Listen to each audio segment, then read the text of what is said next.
Permission घेतली होती का त्यांनी इथे कामाची?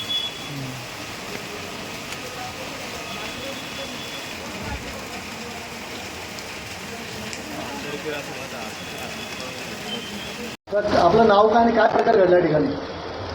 इथं आम्ही बांधकाम प्लास्टरच्या कारणाने आलेलो कामाला.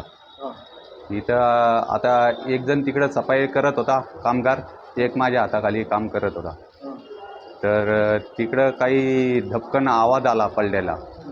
तर तिकडं जाऊन बघतो तर आम्ही तिथं त्यांच्या त्या सज्जाचा तुकडा पडलेला होता. तेच आम्ही त्यांना उचलून इकडं आणलं बाहेर.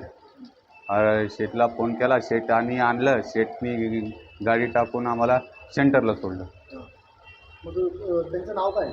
त्यांचं नाव नन्नवरे. जागेवर डेट झाली ते? आता ते सेंटरला गेल्यावर आम्हाला डायरेक्ट सांगितलं की जागेवर गेले. तुम्ही ते किती वाजता आलते? आम्ही तर सकाळी 9 वाजल्यापासून आलेलो आहे. तर तुम्हाला काय कामानिमित्त आणलं होतं या ठिकाणी? इथं बांधकाम क्लासेसच्या कामासाठी, साफसफाईच्या कामासाठी. ओके, हे प्लास्टर चालू होतं. हा प्लास्टर. इमारत जुनी होती? इमारत तर जुनी आहे ना. किती वर्ष जुनी असं अंदाज? अंदाजा कमसे कम 30-40 वर्ष. त्या इमारतीचं प्लास्टर चालू होतं? हा प्लास्टर चालू होतं. मागच्या साईडला कोणता भाग पडला तिथे?